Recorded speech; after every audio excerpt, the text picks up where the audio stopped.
আলহামদুলিল্লাহ আলহামদুলিল্লাহ ওয়াকাফা ওয়াসালামুন আলা ইবাদিহিল্লাযীনা ইসতাফা আম্মা বা'দ ফাউযু বিল্লাহি মিনাশ শাইতানির রাজীম বিসমিল্লাহির রহমানির রহিম খালাকাল ইনসান আল্লামাহুল বায়ান। আল্লাহ রাব্বুল আলামিন দুনিয়ার বুকে আমাদের মানুষদেরকে সৃষ্টি করেছেন। আল্লাহ রাব্বুল আলামিন আমাদেরকে অনেকগুলো ইলম দান করেছেন। যেমনটি আজ আমরা মুসলমান, আমরা আজ মানুষ, আমাদের কমপক্ষে 10টা জিনিসের ছাত্র হতে হবে।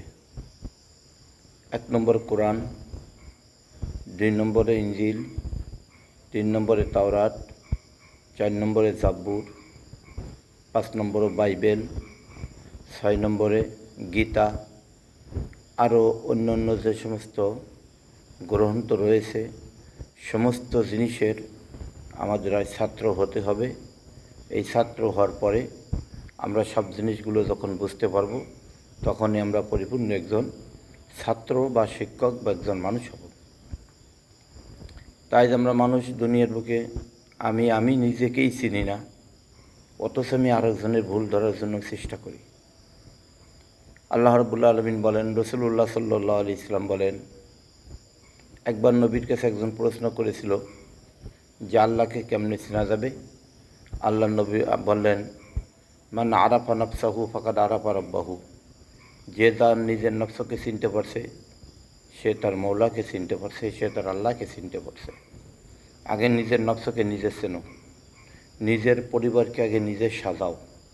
আজ পরিবারকে সাজানোর মূল দায়িত্ব হচ্ছে মহিলাদের।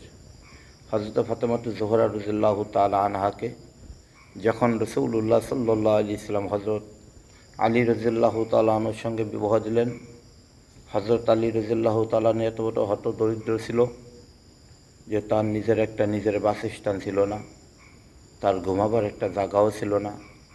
তখন রাসূলুল্লাহ সাল্লাল্লাহু আলাইহি ওয়াসাল্লাম হযরত ফাতেমা রাদিয়াল্লাহু তাআলা আনহাকে বিবাহ দিয়ে ওনাকে জুল হুলাইফা অর্থাৎ মদিনার থেকে 8 কিলো দূরে একটা জায়গা, ওখানে একটা ঘর পেয়ে সেই ঘরটাকে ভাড়া করে হযরত ফাতেমা এবং হযরত আলী রাদিয়াল্লাহু তাআলা আনহুকে থাকার জন্য দিলেন।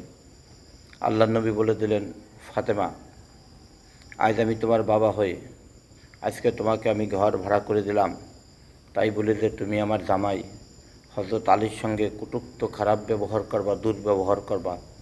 যদি তুমি এরকমভাবে দুর্ব্যবহার এবং খারাপ ব্যবহার করো বাবার শক্তি নিয়ে, তাহলে কিন্তু তুমি মারা গেলে আমি জীবিত থাকা অবস্থায় আমি তোমার জানাজায় শরীক হব না। হ্যাঁ মানুষ, দুনিয়ার থেকে চিন্তা করো মহিলারা, যে আজ তোমরা স্বামীদের সঙ্গে কী করতেছো, কী ব্যবহার করতেছো। আর আমরাও মুসলমান, হযরত ফাতেমা রাদিয়াল্লাহু তাআলা আনহা মুসলমান, কিন্তু হযরত ফাতেমা রাদিয়াল্লাহু তাআলা আনহা সাইয়্যিদাতুন নিসা, কাল কিয়ামতের ময়দানে মহিলাদের সর্দার হবে জান্নাতের ভিতরে।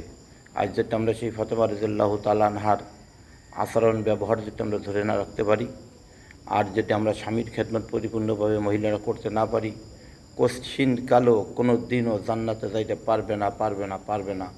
এটা আল্লাহ এবং আল্লাহ রসুলের ঘোষণা। আসুন আমরা একত্রিত হয়ে আমরা ইসলামের দাওয়াতগুলো আমাদের মা বোনদের কাছে, আমাদের ভাইদের কাছে পরিপূর্ণভাবে আমরা প্রচার করতে পারি। আল্লাহ আমাদের সেই তৌফিক দান করুক, আমরা যেন এই জিনিসের উপর আমল করতে পারি। ওমা তাওফিকি ইল্লা বিল্লাহ।